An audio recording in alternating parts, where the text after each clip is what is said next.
and come back at 3:15.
Hello. Parliamentarian John.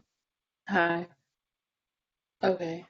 So 3:15, and before we resume our meeting officially, I'll turn to Parliamentarian Johnson so that a roll call vote may be established for quorum. Thank you, Madam Chair. I will call the roll now, beginning with Chair Moore. Present. Vice Chair Brown, Present. Member Bradford, Member Grills, Member Holder, Present. Member Jones Sawyer, Present. Member Lewis, Member Tamaki, Here. Member Montgomery Steppe. Here.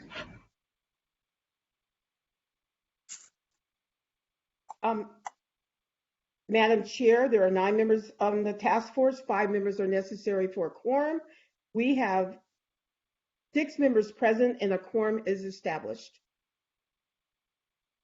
Thank you. Given that a quorum has been reestablished, we'll now resume the meeting officially. So we'll go to our next agenda item, which is agenda item number 9, Community Engagement Plan Update and Recognition of Anchor Organizations. So this part of the agenda will be from 3:15 to 4:15 roughly, and it will be facilitated by Member Grills and I believe Professor Stoll. So Member Grills, you are recognized. Thank you very much. Hi, I think I will speak as I am standing in Member Grill's stead for this part of the presentation. And I wanted to say again, I'm honored to be before the task force again, talk a little bit about the work of the anchor organizations who are present with us here today and who will provide a brief overview of their mission, geographic reach, campaigns, and network.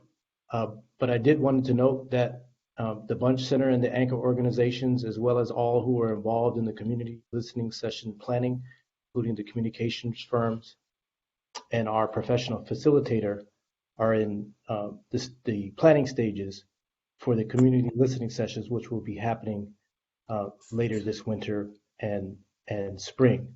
In fact, tomorrow we will have our 3rd such deep dive meeting to talk about specifics of the community listening sessions that will be held across the state at various points in time. And we'll have very different formats and themes, and all of that we are planning as we speak. But present today with us are representatives from the 7 anchor organizations that Dr. Grills spoke a little bit about to the task force earlier, but we thought we'd have this opportunity to speak more in depth about the items I discussed. And present with us are representatives from the Black Equity Collective, Repaired Nations, Coalition for a Just and Equitable California, California Power Network, the Othering and Belonging Institute at UC Berkeley, the Black Equity Initiative, and finally, but not least, is the African Black Coalition. Each will take about 2 to 3 minutes and provide a brief snapshot again of their mission, their geographic reach, campaigns, and network. We have put together a PowerPoint presentation as they provide their presentations. And then after they provide that overview for you task force members, I am honored to then introduce a music video that Member Grills thought would be apropos for the work that the task force is doing, especially in light of Black History Month. So when they're done, I will then return to speak a little bit about this video and show it. And then, of course, if you have any questions, I'll be more than happy to address them. So I think we'll start with the queue up of the PowerPoint presentations, and the first anchor organization on the list to present is the Black Equity Collective.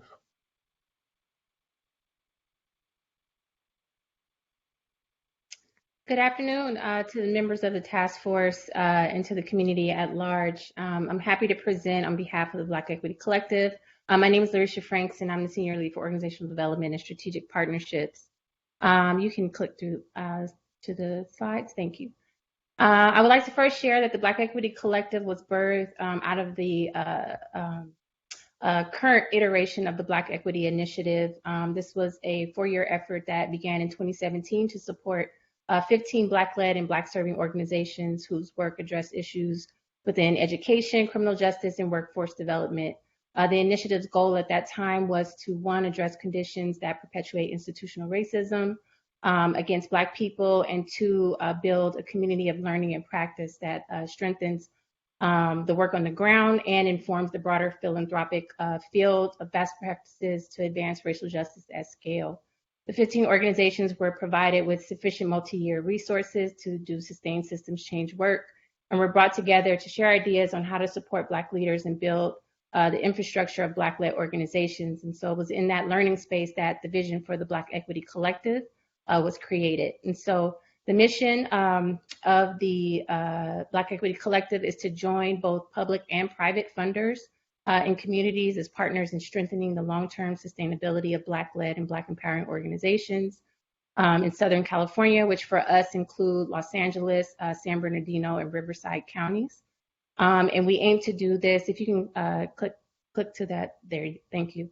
We aim to do this by, 1, evolving philanthropy by modeling equity and justice in operational and grant-making practices, and then also developing an ecosystem of strong and sustainable Black-led organizations that are networked to pursue their individual and collective missions of advancing economic, political, and social liberation for Black people in Southern California. The network has expanded and has moved from having just 1 funder to multiple, and from supporting issue-based work to supporting organizations that are working across various issues. The network now consists of 40+ Black-led and Black empowering organizations, and there are 17 funders plus a host of partners and supporters. If you can go to the next slide.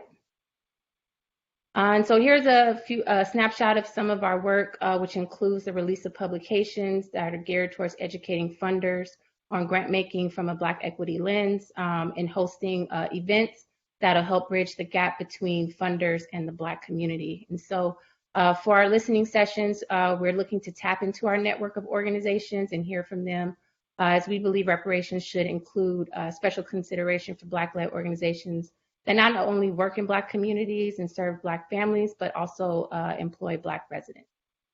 Thank you for your time today.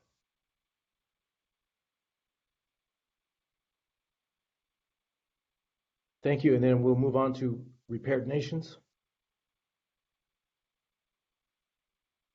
Greetings, task force members and members of the community. My name is Gregory Jackson. I'm the co-founder of Repaired Nations, which is a Pan-African network of support providing community education and technical assistance, funding and infrastructure, as well as network and advisory services. We take mostly an educational approach as we're tapping into our network,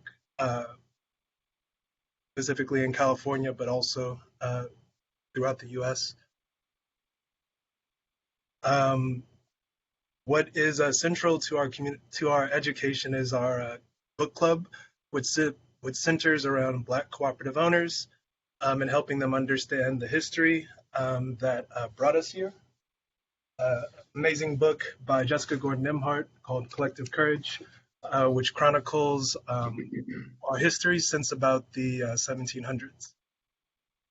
We've been in many different design and task force type things, namely Resilient by Design, East Oakland Neighborhoods Initiative Community Plan. While we're reaching out to folks in the Bay Area, we will be connecting with the Black Cultural Zone, the New Economy Coalition, the network of Bay Area cooperatives, as well as Seed Commons, helping to get the voice of social entrepreneurs and people in the solidarity economy into this conversation. Thank you.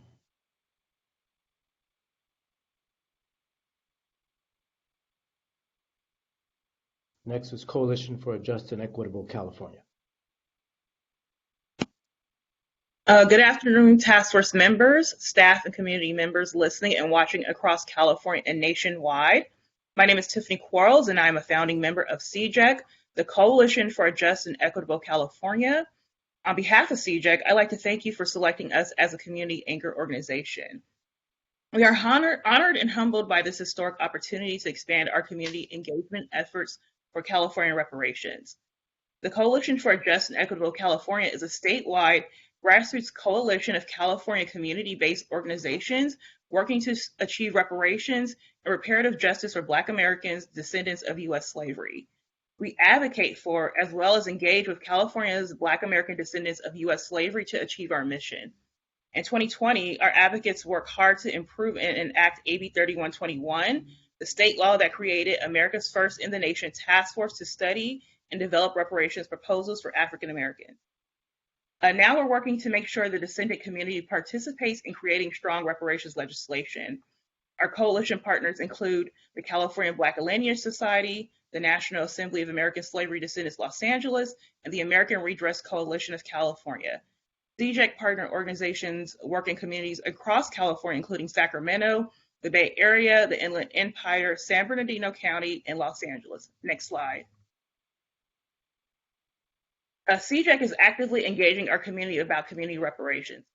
Some of our community engagement activities include informing the public about California Reparations Task Force meetings and activity, collecting community engagement ideas from our community, holding reparations community meetings and listening sessions, virtual and in person, canvassing for California reparations at community events and neighborhoods, organizing and encouraging public comment at reparations task force meetings, recommending public and community experts for testimony to the reparations task force, promoting California reparations on social media, live streaming all public meetings of the California Reparations Task Force on YouTube, educating community groups and key community influencers about California reparations, organizing community members to create and develop community-centered reparations proposals, advocating for transparency, community engagement, and strong reparations proposals, and educating public officials to build support for reparations.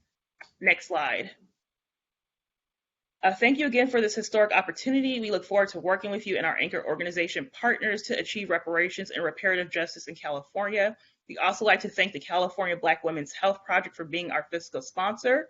Lastly, I'd like to invite members of the Richmond, California community to our independent reparations listening session on Tuesday, March 1st from 6 p.m. to 8 p.m. For more info, visit CJEC on Twitter, Facebook, and Instagram at CJEC Official. Thank you, and that concludes my presentation.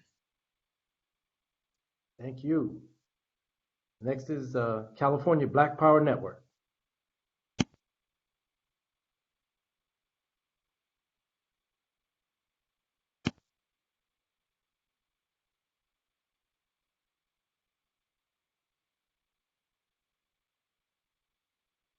Is a member representative from the California Black Power Network on board?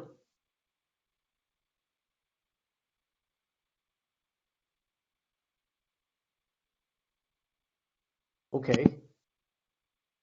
Then, in that spirit, we'll move on to the presentation from the Othering and Belonging Institute at UC Berkeley.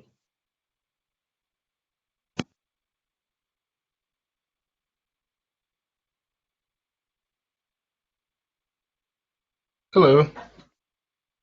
Hello, my name is Christian Ivy from the Othering and Belonging Institute at UC Berkeley. I'm the digital comms specialist, and I handle things kind of digital. I just want to say hello to everyone and thank you all for coming here and listening to us. Really quick, as this pulls up, I can give a quick overview of OBI. The Institute grew out of a core group of engaged scholars at UC Berkeley who had organized around thematic topics related to marginalization and inclusion, including disability studies, public health, race and education, LGBTQ citizenship, religious pluralisms, among many others. And we're led by Professor John A. Powell. And he, within that, in 2012, came up with the framework of Othering and Belonging. And so through that, we try to like create a world where there's no othering and everyone feels like they can belong. And our main way of doing that is providing research that push reforms and that create this transformative change that affects those that are, targeted and marginalized, but also is for the better good of everyone else that's involved as well. Since we're part of the UC network, that's one of our main networks, which we have connections all over California, from northern and southern, as well as all over the U.S. Specifically, the San Francisco Bay areas, because we're home in Berkeley, is where we have a lot of our strong connections, and I think that's where some of our listening sessions will most likely happen at. And one of our really big campaigns, since we have so many that intersects with like race and ethnicity, the Roots of Structural Racism project that we recently released focuses on the structural racism in specifically California, but as well as the U.S., and how these things, or how has the racism either changed or not have changed from before. And this has provided a way for us to sort of engage with this, not that everything is like surface level.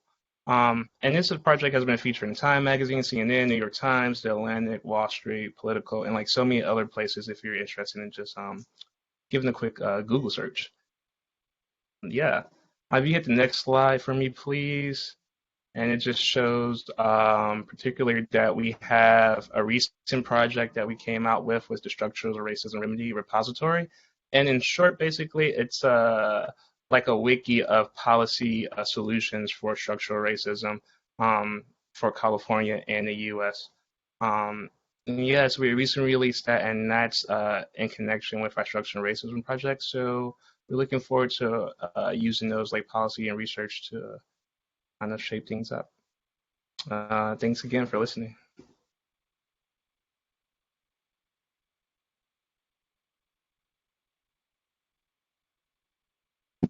Next is the Black Equity Initiative.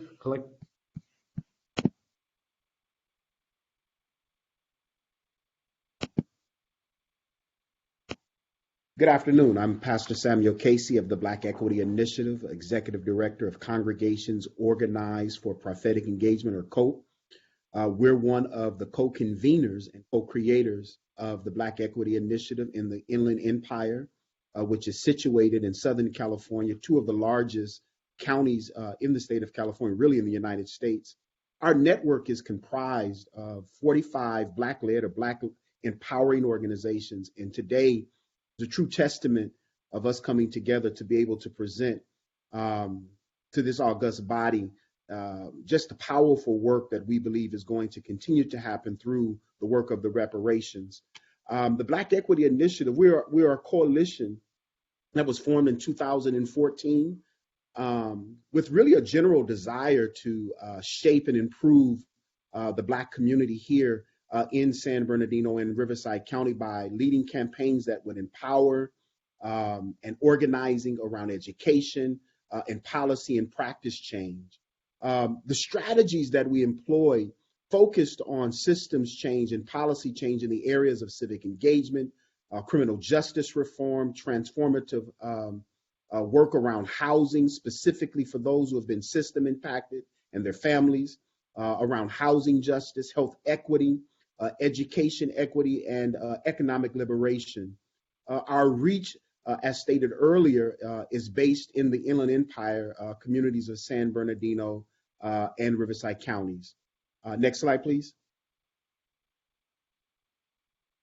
Here is some of our work.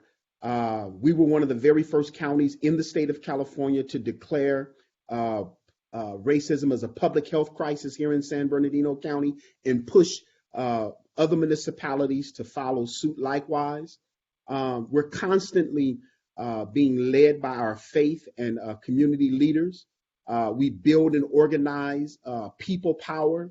And really what we want at the end of the day is system and practice change, rebuild and restore our people in our communities where harm has been done specifically to Black bodies. We're excited about the work that we've engaged in.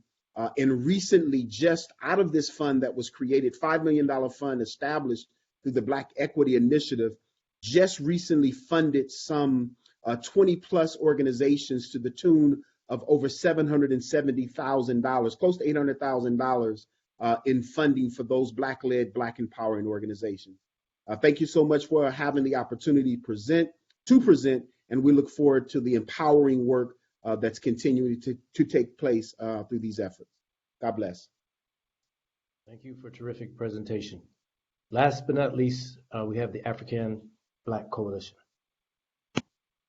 Thank you. Thank you. Hi, everyone. Good afternoon. My name is Miranda X, and I'm representing the African Black Coalition. We are, and you can select the next slide. Thank you. We are a statewide youth development organization that trains African and Black students in leadership development, political education, and community engagement and organizing. We're privileged to be entering our 20th year as an organization. One of our ancestors once said that it's not that Black people are outnumbered, it's that we are out-organized. So we at the African Black Coalition strive to strategically train and unite African and Black students throughout the state of California in everything that we do. So when it's time for us to really advocate and to fight, there's an organized body of people pushing back and making things happen. Of course, our mission as an organization is to liberate all African people, and we do this through organizing Black college students, because we understand that college students are exposed and privy to information and resources that can be helpful and life-changing to our communities. We train our college students on how to become better leaders, how to run effective organizations, and how to really just be change agents in their local communities, on campus, and the overall African diaspora. We do this through our leadership and organizing institutes, our Black City Lobby Day, our Black Student Leadership Training, Camp Uhuru, and of course, our African Black Coalition Conference. And if you want to learn more about us and the work that we do, please feel free to visit our website and visit Instagram at African Black Coalition. But we are definitely thankful to be a part of this effort to ensure that youth voice are included when we're discussing reparations and what that means to us. So thank you for your time.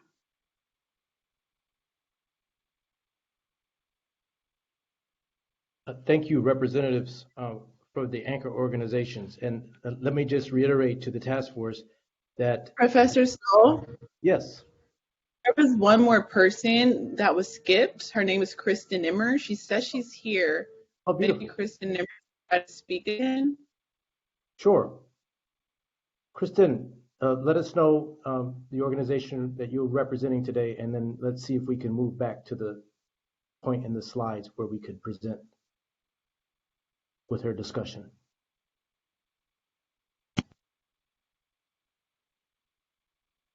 Kristen Nimmers. I can't hear you. She's talking in the moderator chat, but we can't hear you. Sorry about that.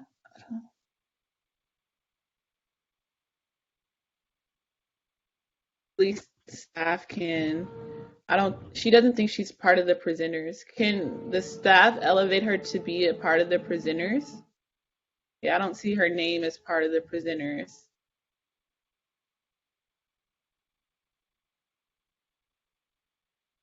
Now I see your name that's a part of the presenters. Well, I think you have been a part of the presenter because you were in the backstage chat.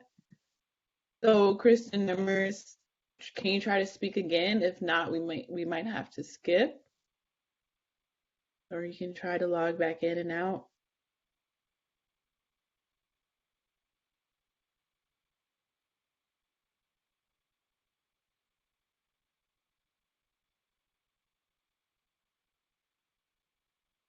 See or hear you. Maybe you can try to call in from oh, we see you now. Okay. Can you try to speak? No, we cannot hear you. I'm so sorry about that. This is so unfortunate. I don't know if you can try to call in with your phone. That way we can hear you and your video would stay the same. So I don't know if you can. Let me see. I'll drop the agenda link into the chat, which will have the information for how to call in. And now I'm doing this because this is ceremonial in nature, and I want to make sure that we are recognizing all the anchor organizations that have been selected. Just give me a minute.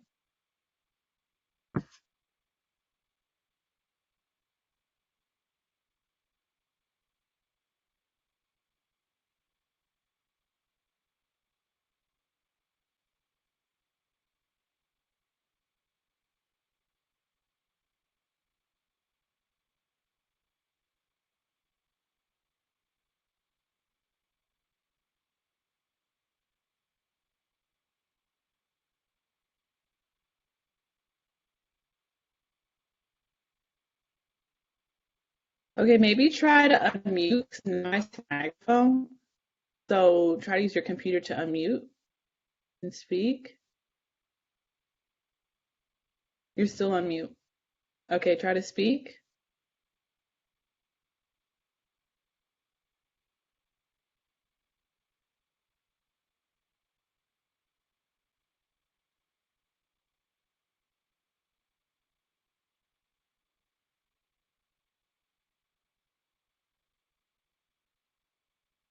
Okay, if the staff can assist you, what I'll do right now, I'll just call you, and so we can just uh hear you from my phone. Give me a minute.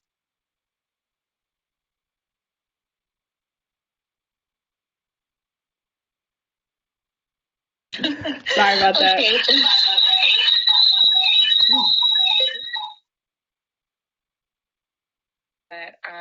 Since we're having all of these technical issues, thank you for making sure that I was able to speak and talk to you all. I am Kristen Nimmers. I'm the Policy and Campaign Manager with California Black Power Network. We're a coalition of Black and Black serving organizations focused on addressing racism as well as nation. We have folks throughout the state. We cover 13 counties in 6 regions of the state, including the Bay Area, Sacramento Valley, Central Valley, Inland Empire, Los Angeles, and San Diego. Our coalition is built off of work that we did with the California Black Citizen Redistricting Hub, as well as the African American Civic Engagement Project. Through both of those projects, we worked as a state contractor to do Black census outreach and talked with over 1 million residents through phoning, door knocking, and digital organizing, and my Black Counts campaign to motivate folks to take the census as well as participate in the 2022 election. We also engaged hundreds of community leaders and residents in community conversations during the state's redistricting process, and then we're currently developing a comprehensive multi-issue policy agenda that will drive our work and our focus in the future, and will concentrate around bettering the lived conditions of Black Californians. So thank you all for having me and for allowing me to speak. Thank you so much. And I'll turn it back over to Professor Stoll. Thank you for the problem-solving abilities and for the patience of the task force. So that ends the presentations of the anchor organizations. As I indicated at the beginning of the presentations, that we are in the formative yet developed stages of identifying the community listening sessions, site locations, formats, themes, etc. Tomorrow we will have our second formal meeting where we take a deeper dive in identifying these areas of opportunity, as well as the type of community listening sessions each anchor organization will hold. In addition, as you know, we have in place a project facilitator, as well as communication firms who will be working with the anchor organization in messaging, as well as in communicating the ideas that the task force mission and objectives. As well, Bunch is also involved in developing a statewide representative survey around reparations, looking at the, specific kinds of supports, policy supports that people may or may not strongly or not so strongly support in the form of reparations. And that is ongoing work that I would be more than happy to talk to you about in the near future. But before I present a video that Member Grills thought would be apropos for today's meeting, I wanted to stop there and see if there were any questions from the task force members about what you've heard today, or about any of the logistics or otherwise with regard to the community listening sessions, that I could provide answers to the best of my knowledge and ability so far. So let me stop there before I move on and share the video and see if there's any questions. Vice Chair Brown, you're recognized. Yes, Madam Chair, members of the task force. I'm looking for a demographically and qualitative engagement of the African American faith community. It's too minuscule.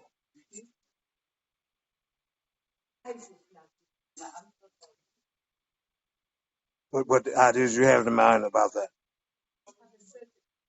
During the planning sessions of the anchor organization, we are going to take an accounting of the areas and the populations and the membership organizations that each anchor organization intends to recruit, cover, and include in their community listening session meetings. So, But Doc, you don't marginalize African American faith and spiritual communities. oh no, And no. but what I heard, hear me, please. What I heard, I did not hear a quality and quantitative engagement of that community across the state.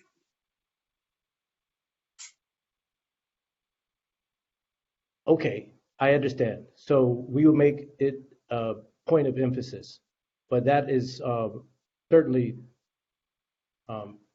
would be part of our charge. All right, thank you. Important part, central part.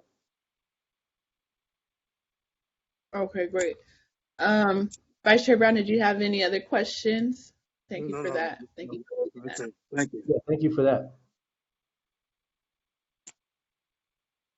I had a follow-up question to Professor Stoll on behalf of the community organizations present. I know the clear expectation is that these community organizations will organize, certain sets of listening sessions, but is also part of the expectation is for these organizations to also publicize or help to publicize future formal hearings, whether they be virtual or in person. Yes, that will be part of their charge as well. And then how they evolve, what their functions are also evolving as we meet as a group too. So we have to better understand the capabilities, the functions, the expertise of each anchor organization and their networks, where their strengths are, where their weaknesses are, where they need support, what will be best for the task force. All of that is what we're learning now through our organizational meetings. And as we get to learn more about that, then firmer plans about what type of listening sessions will be organized, by whom, when, where, etc., will be revealed. And so that's part of our ongoing efforts now. I think the anchor organizations are clearly motivated to want to do the best work that they can do to be as representative, inclusive, as well as to communicate those messages to as broad of their community as possible. So that's what we are undertaking now in our planning efforts. I would like to take the time and space for Pastor Casey just to go on record to address Vice Chair Brown's concerns. Feel free to just state your position. Indeed. Thank you so much, Dr. Brown, for that concern. Certainly, the organization that we lead here in the Inland Empire, Congregations Organized for Prophetic Engagement, or COPE, we have a 20-plus year history here in the region of engaging faith communities, not only here locally in San Bernardino, Riverside, but we also have the capacity and relationships to engage in the Los Angeles region, as well as San Diego and parts of Northern California. So we're going to make sure definitely that the faith community, not only in the Christian perspective, but also other faith communities in the Black faith tradition are included in those conversations intentionally as well. Thank you. Let me also note that the way that the community listening session planning is organized is that while there are 7 anchor organizations, we have support and resources for those anchor organizations to also network with what we call tier 2 organizations. there will be another set of 15 organizations that the 7 anchor organizations network with in order to expand the reach, expertise, et cetera, of the listening session meetings and convenings. And so there will also be the opportunity to broaden the scope and the intentionality of what organizations, what parts of the community will be identified, targeted, recruited, invited, et cetera, to maximize the effectiveness of the community listening sessions, broaden participation as much as possible, while focusing on those groups that have been identified as central. And we hear you from that. Thank you.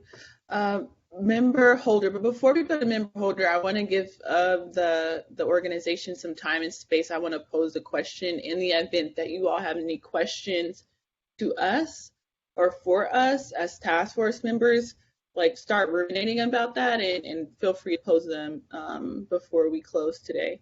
So Member Holder, thank you. You're recognized. Thank you. And thank you, Dr. Stahl, and all of the anchor organization representatives who spoke. We really appreciate your work and your organizing expertise. As part of this undertaking, I think one of the intentions of the task force was, the education piece, right? To not only create a safe space for people to talk about their experiences with discrimination, and also to educate the public on the true history of racism and discrimination in California and beyond. And one of the deliverables that the task force is going to produce that is going to be critical to that education piece is the report, which is going to be maybe a 1,000-page report that's going to be coming out this June. It is packed with information and an accurate history of racism in this state and in the country. And so I think it's going to be really important to partner with the anchoring organization. That report gets out to academics, students, the entire community of listeners, and the community that wants to heal and be a part of this process. So I was just wondering whether, given how short the time frame is, that report's coming out in just a few months, whether you all have given some thought to how you're going to leverage that report in this process. Not as deeply as we will, given what you've said. But let me also say that I think is part of the reason why Member Grills and by association me, wanted the communication firms to be on board, because part of what they will be doing is not only helping anchor organizations in their messaging, but also to be able to communicate the ideas, I think ultimately, of the task force to move the needle of public opinion on harm and reparations for African Americans. Part of their charge is to be able to have a narrative that broad swaths of people in California, not only African Americans, but importantly other groups, to see the importance of harm and why the question of reparations is so important.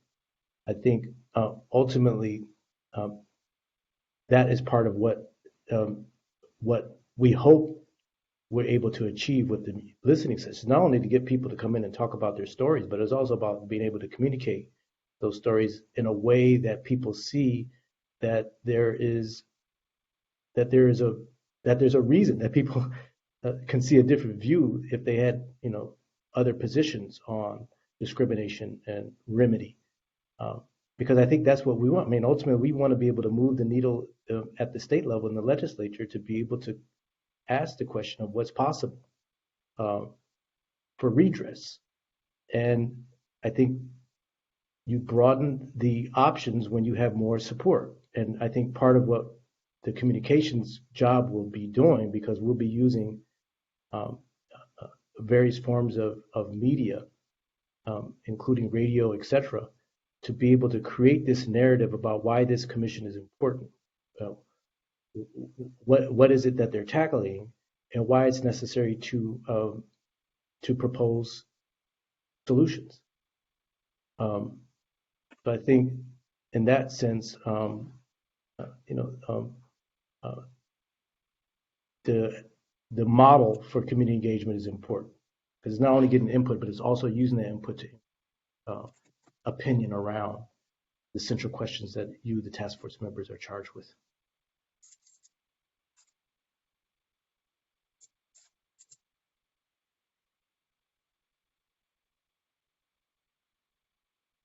I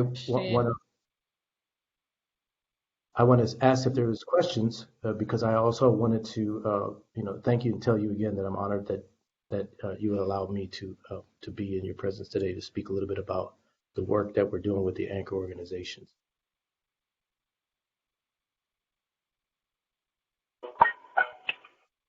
Mila? Yes, Member Tamaki, you're recognized. Chair Moore. I made this comment to Professor Stoll and the other anchor organizations in one of the early, I think the first meeting, but just sharing some experience of the Japanese American redress and reparations hearings. When the movement started out, and I remember I was there wasn't much attention, really. But when the hearing started, and hearings, I have to confess, I was pretty dismissive of. I didn't think they were going to be that crucial. But the stories that came out, the personal ones, were so dramatic that even family members had not heard them before. And part of the reason they didn't hear them is because they're too unpleasant to talk about.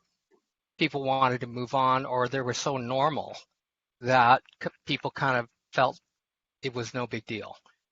But when people actually heard about family members who were disappeared, immediately after the attack on Pearl Harbor, literally the next day, Secret Service arrested people, and some of those people got separated permanently. They were talked about babies dying because of not adequate medical care, or living in a horse stall, or being shot because they ventured too close to the barbed wire. And the press had not heard those stories before. Mainstream California and the rest of the country had not heard those stories before. They picked them up, and then it started gaining momentum. So I just want to, there's huge differences between the Black experience and the 5 years that Japanese Americans went through. Obviously, absolutely no equivalence whatsoever. But in the telling of the story, that might be relevant because it touched people's hearts and minds, and the anchor organizations might think about it. And for that purpose, there were support groups that recruited witnesses to testify. They practiced them, actually, because people were not accustomed to public speaking. They helped them, they drove them there to get them there. They made sure the press had a camera on them. So it was orchestrated, but they were genuine human stories, and we found that really did move the needle. Member Tamaki, I want to say thank you so much for that, and for what you said at the initial meeting of the anchor organizations, because I think they took that to heart, as well as the communication firms, because part of what they see as their mission, and part of what the communications firms will do, is work with these organizations to help people who have personal stories to what's the right word? Train how they narrate their experience, right, in ways that is honest to them, but also effective in communicating what they're trying to get across. And I think you were very helpful in that regard, because I think the anchor organizations took that to heart, and that will be part of their central planning process. Because you're right, those personal stories are gonna be tremendous, but also the media count on them too, and that's where we have to be ahead of the curve. And we want to be able to control that narrative and not have other entities be able to to have the disproportionate power over the narrative.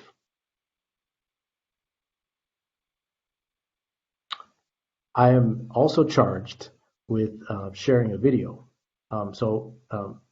Chair Moore, I'll let you decide or let me know whether or not I can do that. So I'll let you respond. I don't want to go beyond my turn in place. No, absolutely. You can proceed. Thank you. Member Grills thought that it would be apropos to end today's meeting with a video that was written and performed by someone named Professor Harvey Brody. And Professor Brody, from what I understand, is a retired dentist and a former University of California regent who I think was inspired by the work of the task force and wanted to get involved. And so Professor Brody shared this video with Member Grills, and Member Grills was taken, and she asked him what moved him to make it, and he said the following, and I'm going to read this in quote. This song is born of my frustration with our community's long-standing history of social injustices as well as current policies. It is my enduring belief that this is the time we can and must find a way to do better. I have learned a great deal by attending task force meetings, listening to expert testimony, and have been deeply moved by the personal narrative shared by the public. I hope this music might help to generate interest and broaden community support for the task force activities and future recommendations. Thanks to Professor Brody, and we will cue the video.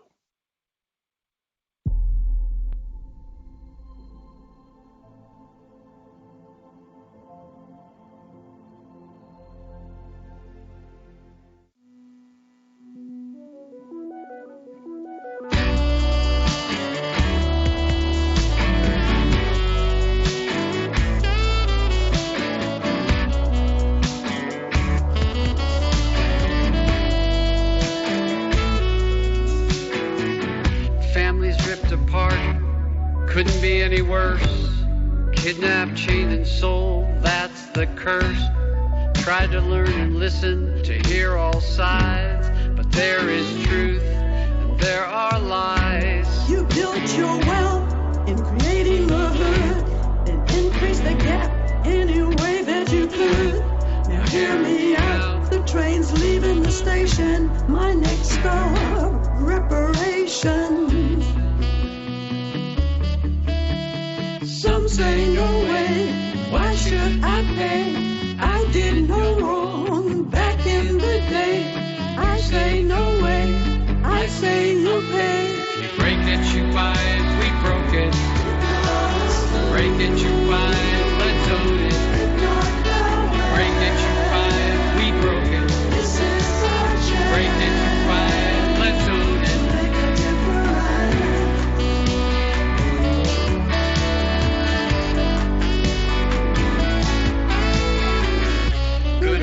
For war, but not alone. If you can't get a job, how do you get a home? Could you imagine how it must feel to always get the raw end of the deal? To start the process to make amends. Politics as usual is a dead end. People of color have so much to say. It's time to listen as they lead the way. Say no way, why should I pay? I did no wrong back in the day. I say no way, it's time we pay. If you break it, you buy it, we broke it. Break it, you buy it, let's own it. Break it, you buy it, we broke it. Break it, you buy it, let's own it.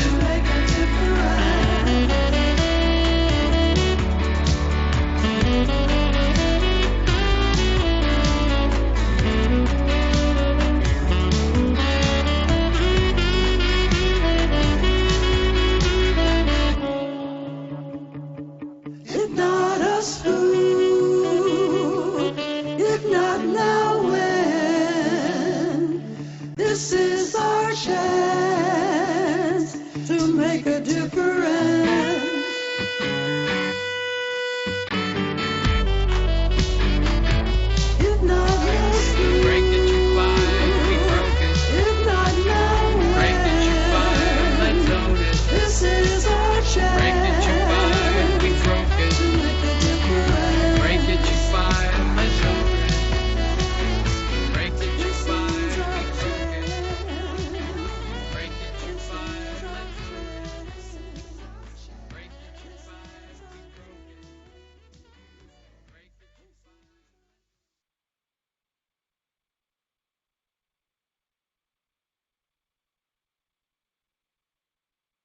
Great. Thank you so much, Professor Stoll, for that video.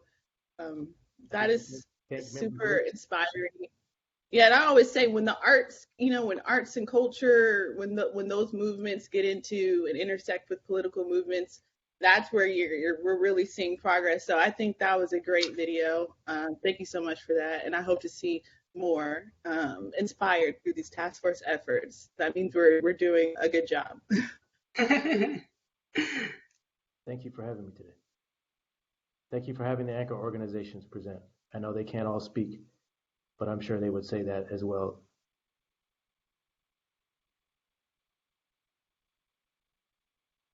Thank you. So, are there any last comments or questions, Professor Stoll? Okay. Well, thank you. Okay. Thank you so much. So we'll now turn to agenda item number 10, which is task force member closing statements or any discussion that we may want to have before we recess for tomorrow morning at 9 a.m. So I actually asked Vice Chair Brown to share if you have any thoughts or reflections based on the ceremony that we had today.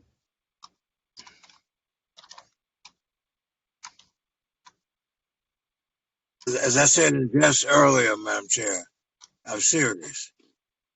I think that the presenters nailed down from all angles why reparations makes sense for us. The only thing that remains to be addressed in my estimation is, does the body politic have the will to atone and to act, do something about it? And when Dr. Mary Frances Berry started mentioning about how black teachers were sent out of the state of Mississippi and those southern states to go to northern schools, which was more challenging and required more energy and money. That was taxpayers' money being used. And yet white students, white families, white churches were living the life of Riley at our expense. And that clip that was played of Dr. King way back in his day, you see a lot of these folks reading today even won't just quote Dr. King, the oratory, the poetry, the I Have a Dream. But they don't want to deal with the fact that over 50% of that speech at the March on Washington was about economic and political injustice. In fact, before he died in 1968, 4th of April, the sermon that he was preparing to preach was, "Will America go to hell? Will America go to hell?" And that clip that we just saw, he was citing how the homesteaders in the West got privilege, land that was almost given to them. And yet, down to Allensworth, the land was taken away from us. I could go on and mention it. We got all of the data. We got enough information. We got enough analysis. The question is, does the body politic have the will to do anything to pay back or to bring healing to a people, nobody but us, no one else? I know what 209 said, we don't need to be dealing with race, but it's been this race, this black race, African Americans, who have been victimized by all of this crookedness that's been going on for all of these years. So I think we need to get ready to be politically savvy. And as Willie Brown said, learn how to count and get the support that is needed. Not so much from our community to give analysis. We know where we hurt. We know where we've been wounded. We know where we've been kicked in the butt. What we need is for the people who've been hoarding the money, who've been hoggish and greedy, to share it. And how so? Let's deal with a man of great authority of yesteryears, the spiritual intellectual mentor of Dr. Martin Luther King Jr., Dr. Benjamin Elijah Mays, that great theologian, scholar, got his PhD degree from the University of Chicago back in the 20s. When he delivered his last commencement charge to graduates at Morehouse in 1967, this is what he said, and I quote him: "Our problem in the future will not come from the rabid segregationists like George Wallace of Alabama, Barnett of Mississippi, Faubus of Arkansas, or Lester Maddox even of Georgia." That old man said, "Our problem in the future will come from the so-called progressive liberal whites who will wine and dine you at the swankiest of hotels, sip tea with you, but will refuse to share political and economic power with you." Now we're going to see whether or not California's body politic is ready on this question of reparations. Play catch up and share with us real economic power.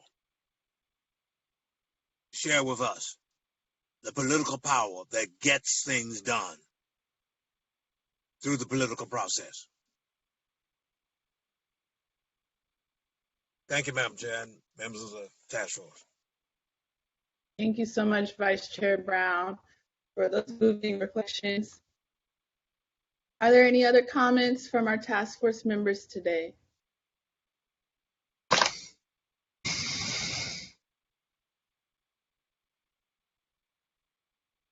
I'll just give a quick announcement that on tomorrow at 12 o'clock, Dr. Cornell West will be speaking for our faith community and our San Francisco Reparations Task Force, closing out African American History Month observance here at Third Baptist.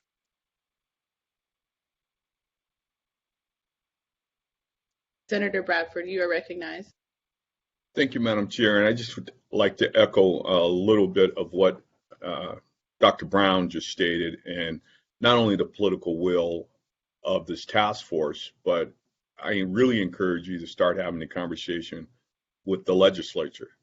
I think that's where the real test is going to be as to whether we will be able to garner the necessary votes in both houses to move whatever conclusion and a final, document and recommendation it brings forth. I think that's where it's going to be the real test, and that's what people keep asking me. And I don't think it's what we decide on here. It really is, once we decide on it, is there the will of this California legislature to do the right thing and move it forward? So those are the conversations I think we should start having with our respective legislators and beyond our immediate communities, and encouraging many of the support groups to start having that dialogue right now while we're still trying to figure this out. So thank you. Absolutely. Thank you. So it's 4:15 and I am conscious of time, and we do have a full day tomorrow. So we can reconvene tomorrow if there aren't any other comments, questions, or reflections from our esteemed task force members.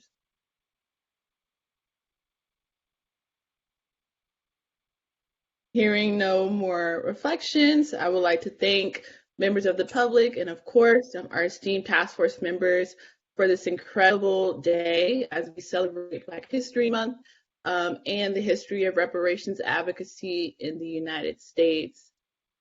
So thank you all again, and we will recess until tomorrow at 9 a.m. Again, public comment starts sharply at 9 a.m. from 10 a.m. And then we will talk about the community of eligibility. That'll be the first item of our discussion. That's just a friendly reminder for those who are still on the call today. So thank you again, and we will recess officially.